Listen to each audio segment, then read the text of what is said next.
with the Lords in their Amendment 1, with which it would be convenient to consider Lords' Amendments 2 to 15. I call Minister Penny Mordaunt to move to agree with Lords' Amendment 1. Thank you, Madam Deputy Speaker. As my noble Lord True said at second reading in the House of Lords, although specific and limited in its aims, this bill is a significant reforming measure for women, which points the way to wider reform. It will make an important and long overdue change to existing law by enabling ministers and opposition spokesmen for the first time to take paid maternity leave from their job for an extended period. It ends the unacceptable situation where a minister would have to resign from cabinet or their post to recover from childbirth and to care for their newborn child. Members in the House of Lords have exercised their role as the reviewing House and have decided to return the bill to this House with amendments, and the government is content to accept those amendments in the House today. The Lords' amendments make a number of changes to the drafting in clauses 1 to 3 of the bill, substituting the word person with the words mother or expectant mother where appropriate. These amendments, tabled by the noble Lord Lucas, were supported by the government in the House of Lords in recognition of the strength of feeling on this issue displayed in both houses. The bill, as originally drafted, was in line with the long-standing drafting convention to use gender-neutral drafting where doing so is necessary to achieve the full policy intent. The use of the word person in this bill, as originally drafted, achieved both those aims. The amendments that the government is accepting today to substitute mother or expectant mother, where appropriate for persons, in clauses 1 to 3, although in places is grammatically challenging, it does not affect the operation of the bill and achieves the twin aims of being legally accurate and delivering on the policy intention. Moreover, the use of the word mother or expectant mother, where appropriate, is in line with recent case law of the Court of Appeal, as was noted by Lord Pannick in the House of Lords. These amendments are legally acceptable, and the intention and meaning of the bill would be unaffected by such a change. As discussed previously, the word woman or the word minister would have run into legal difficulties, and I hope the words mother and expectant mother will be acceptable to honourable members. And during the passage of the bill through the Commons, we also, if you will remember, Madam Deputy Speaker, amended the explanatory notes. I know that there will be some who will be concerned at these amendments and that the government is accepting them, and I do hope to give them some reassurance today. Many of their lordships who spoke in favour of these amendments also spoke about their understanding and commitment to LGBT rights. Many honourable members in this place who I think would support this revision also, when discussing the bill with me, were very focused on ensuring that if we ever did have a trans male colleague in the future who needed to make use of these provisions, that that would be the case. And finally, we also hope to bring forward work in the future on shared parental leave and adoption leave. If legislation is needed, and we expect it may well be, we would add new sections to this bill, and we anticipate not having to return to amend the wording back to person. In conclusion, Madam Deputy Speaker, I would like to thank all those who have taken part in debates in both houses and their interventions. The bill before the House today makes an important and long overdue change to existing law. It will enable all ministers for the first time to take paid maternity leave from their job for an extended period. Women who aspire to and hold high office will no longer be disadvantaged. And it is in recognition of these amendments that the government wishes to proceed on this basis. We also recognise there is much more to be done, and as we have said, this bill is the first step. Throughout the bill's passage, the government has made commitments to Parliament, both on the wider report on issues which could no longer be accommodated in this bill, and in relation to a review into language used in drafting legislation, with a genuine willingness to work with parliamentarians. And we are thankful to members of both houses for their willingness to work with the government on this issue. In concluding, Madam Deputy Speaker, I would like once again to thank the Right Honourable Member for Leeds West and her colleagues for their engagement on this bill, and for all honourable members who have contributed and spoken with passion in these debates. The Government is keen to ensure that this bill receives royal assent as soon as possible, some members of the Government in particular, I might add, Madam Deputy Speaker. And in conclusion, I would ask this House to accept the amendments and send this bill for royal assent. Thank you. The question is that this House agrees with the Lords in their Amendment 1. Cat Smith. Thank you, Madam Deputy Speaker. Having covered many of the key arguments of this bill in previous Commons stages, I will keep my comments brief.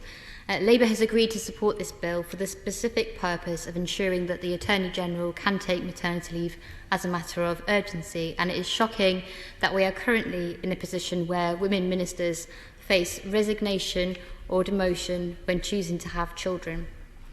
While Labour support this bill as a small step forward for pregnant ministers, there is no doubt that far too many gaps remain in this legislation to make it fit for the 21st century. This is an important opportunity to reflect on the desperately unequal reality faced by so many women across our country today.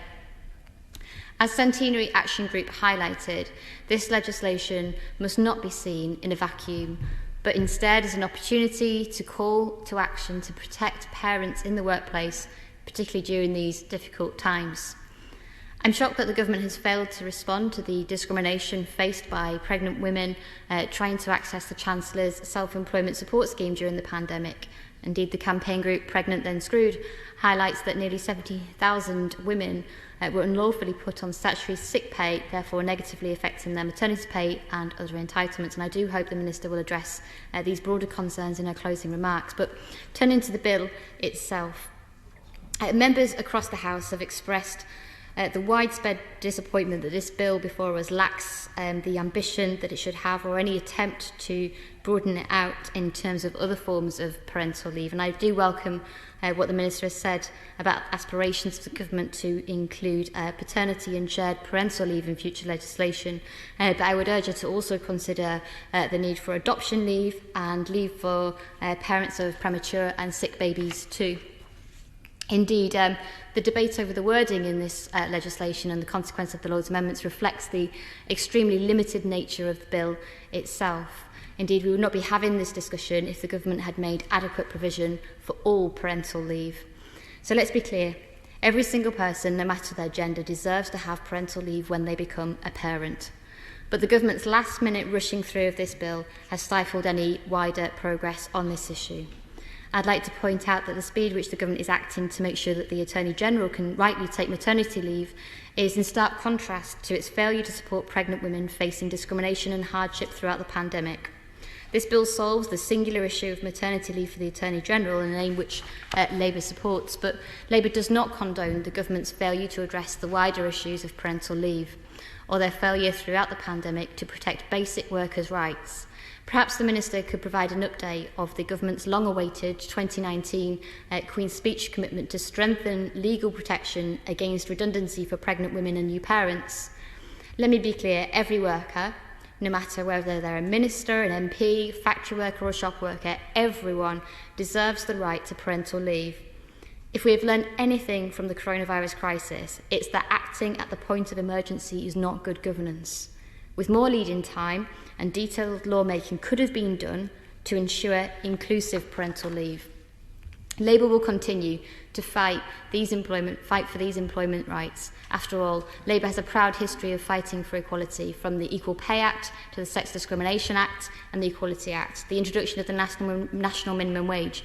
All of these progressive pieces of equalities legislation were delivered by Labour, and I look forward to the government's promised legislation to make further progress on this long and ongoing fight for equality and to fill in the gaps that exist within this legislation. Thank you.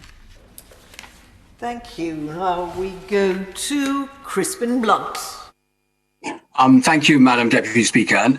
And let me try and set the context briefly in which these amendments are being considered.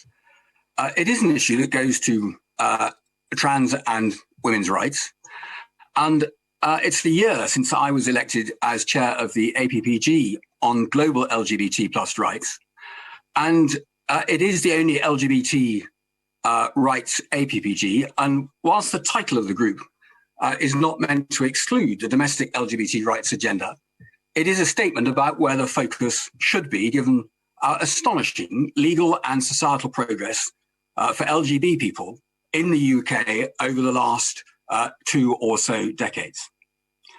Progress of which I am the personal and fortunate beneficiary. And when I put it in the language of my first profession, the war on these issues had been won, and we were now really in the business of rounding up the prisoners, tidying up. And much of that tidying related to the complexities generated by enabling trans people to also be able to enjoy the freedom to live their lives as they wish.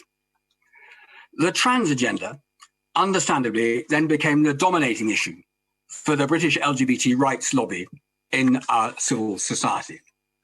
And by 2018, with the publication of the LGBT Action Plan and the consultation on reform around the Gender Recognition Act, the direction of travel looks set fair for trans people to be able to enjoy those rights and to be able to live their lives as they wish.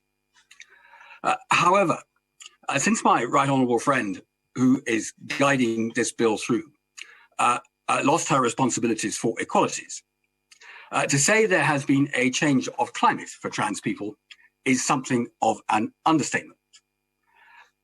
There is going to be no change around the Gender Recognition Act.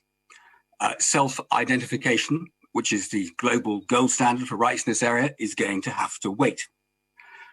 Gender identity services, now acknowledged to be grossly underfunded with enormous demand on them, are now under well-funded legal assault as well.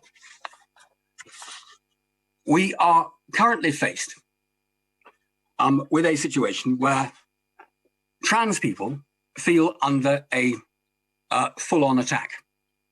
Yet in the debate in the other place, if one listened to their lordships who were making the case for this amendment, you would have thought it was the other way round. In the words of the proponent of these amendments, he said in the other place, we are currently faced with a full-on attack on women's sex-based rights, a misogynistic and bullying campaign which seeks to diminish women's rights in the name of trans people. Well, Madam Deputy Speaker, I want to gently suggest to my noble friend, Lord Lucas, that he might just turn the board around and see what the perspective is from the other side. The context is wild and exaggerated threats about the position of women's rights from trans people. For example, his colleague in the other place, the noble Baroness Fox of Buckley, said, what is a threat to women is a particular brand of trans identity ideology. That does threaten women, but that is not the same as trans people.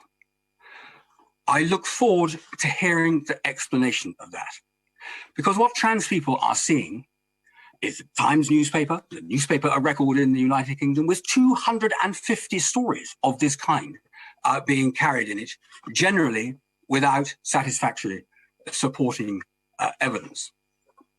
So, Madam Deputy Speaker, here we have this amendment in a bill that deals with the maternity leave arrangements of one woman who happens to be the Attorney General. a debate in this House and the other place that suddenly came out of nowhere, generating the most extraordinary amount of interest and passion for an entirely technical correction of an anomaly in ministerial maternity leave arrangements. And then sitting behind the passion engaged on this are agendas that are in public for those who are taking an interest, which is principally the trans community, of the Heritage Foundation, of this LGB Alliance, which if one follows examines its followers on Twitter, doesn't seem to have a huge, wider interest in the subject of LGBT rights. And what they're hearing is an agenda being used, we heard only yesterday by Donald Trump in his address to CPAC, of exploiting the issue of a potential threat to women's sports that needed to be rescued from this threat. And what we know is that under the Equality Act in the United Kingdom, it is for sports administrators to make reasonable decisions in order to protect the integrity of their sports. These threats in reality do not exist. So, Madam Deputy Speaker, what I want to say to trans people and their supporters as that today is not the ground on which we should stand. An innocuous sounding amendment in a tiny technical bill aimed at resolving the Attorney General's maternity leave is not the place to have the fight around the principle. But there is a principle engaged here about gender neutral language. And we do have work to do to make clear that trans rights do not come at the expense of women's rights. We can perfectly well have both. Women's rights must be protected, and reasonable provision must be made to protect women from threats that are real and evidence. In reality, trans women pose no threat to women, but we do have those myths to address. And what I want to say, Deputy Speaker, I therefore support the government in accommodating this amendment today, which has to a degree been forced upon them. But this necessary compromise today must not undermine the position of the government and what I believe to be the decent, caring majority in both houses of Parliament that want to see trans rights properly established. Thank you, Madam Speaker. Thank you. We now go to Kirsten Oswald. Thank you, Madam Deputy Speaker. I'm mindful that the reason that we have this in front of us today is that the Attorney General is about to have a baby, and I wish her and her family. Minister Penny Mordaunt. Thank you, Madam Deputy Speaker, and I thank all honourable members for their thoughtful contributions today. And in closing this debate, I will just respond to a few of the points made. The government has been clear throughout this debate, in both this House and the House of Lords, that this bill is an important step forward and at last makes provision for ministers to take paid maternity leave. And I would like to repeat my thanks to the opposition front bench for their constructive support on this, but also the future work we are planning to bring forward. And I am pleased that this bill will be able to make similar maternity leave provisions for opposition office holders as well. Turning to the comments of the Honourable Lady opposite, the Honourable Lady for Lancaster and Fleetwood, in earlier readings I did speak about the context in which we are bringing this forward. I'm very conscious that even if we took into account future ministerial post holders, this is still a tiny group of individuals compared to the general population, and there is work that we want to bring forward, not least the work that BEIS have been leading on to really help make progress on a number of related areas. This bill has afforded me the opportunity to check in with those ministers and to encourage them. Very understandable that the effort of that department has been focused on the pandemic, but if we're going to really recover from that, we have to ensure that women are economically empowered, they are supported, and many of the things that they have been looking at will help do that. The Honourable Lady asks about whether we've considered premature and sick babies. We have, and I think that the provisions in this bill will certainly help anyone in that situation. And clearly, we originally drafted this bill to incorporate adoption leave and shared parental leave, but it was too difficult because of some of the issues around the royal prerogative, ministers, caps on payroll and so forth, which is why we need a little bit more time to do this additional piece of work before we bring back, I think, future legislation to address those issues. And that will also dock into work that honourable members will want to do in this place with IPSA, although we recognise its independence, but clearly we're talking about the same individuals. Indeed, the Attorney-General may have got her ministerial situation sorted, I hope, if this bill gets royal assent. She will still face the difficulties other members have spoken about as a Member of Parliament. Turning to the Right Honourable Member for Reigate, and I want to first thank him and the all-party group for the incredible work that they have done, both on domestic issues but also internationally as well. And I think sometimes when we look back on our predecessors in this place and we see some of the remarks that were made decades ago about LGBT people, the homophobia that was exhibited, I'm sure that all of us in this place would look at that footage and we would cringe. And I think we should ask ourselves, if we were in the Commons at that time, would we have called it out? Would we have gone out of our way to send our support and our empathy and understanding to gay people at the time? And I think that the challenge for us today is exactly the same with trans people.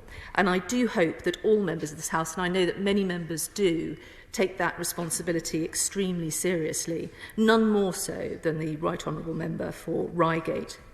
The amendments that we are accepting today are legitimate and they are indeed understandable, and they are also critically legally sound.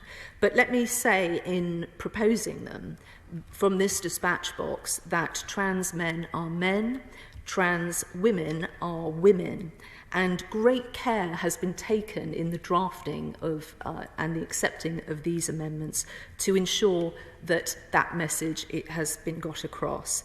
And so often these issues are presented as an intractable row between two incompatible positions. It isn't. It is about all people being able to go about their lives, being able to be supported in doing so. And I know that many honourable members in this place and their lordships in the other place feel that very strongly and feel a huge responsibility. And as a woman, I agree with many of the comments that have been made today. I want the rights of all women to be taken care of and all men to be safeguarded too. Turning to the Honourable Member for East Renfrewshire, who made some very good points. I have to inform her, sadly again, that ministers have no rights because of the royal prerogative, I'm sorry to say, Madam Deputy Speaker, and therefore the Prime Minister is the arbiter of this. But I cannot imagine a situation when any Prime Minister would not allow someone to take maternity leave. If anyone has an idea how to get around that as a minister, I'm quite keen to have some rights, and so we will obviously keep that under review, but that is the current situation. She also questioned whether this bill was progressive. I think it is.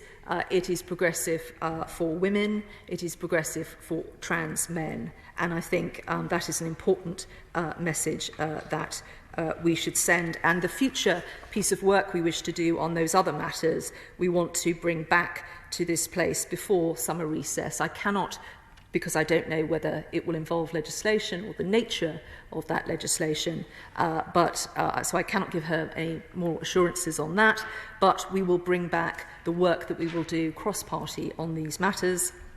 Turning to the Honourable Member for Edinburgh West, she made some very powerful remarks, and I thank her for them and agree with them entirely. The Honourable Member for Liverpool Riverside also spoke about the context we are presenting this bill in, and I reassure her that it is our intention to bring forward adoption leave and shared parental leave and related matters, and she is right to point to the impact of the pandemic on women.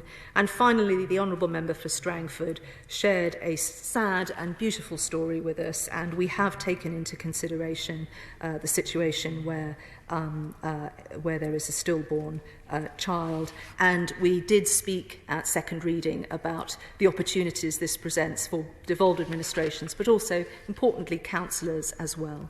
In concluding, Madam Deputy Speaker, the Government has accepted these amendments, confident that the wording of the bill is legally accurate and does not adversely affect the operation of its intent. Moreover, the Government is content that the Lord's amendments are legally acceptable and more inclusive than other suggested alternatives. The Government is supporting these amendments in this House and recommends that they are accepted and that the bill now be allowed to proceed to royal assent. Thank you. The question is that this House agrees with the Lords in their Amendment 1. As many as that opinion say aye. Aye. Of the contrary, no. I think the ayes have it. The ayes have it.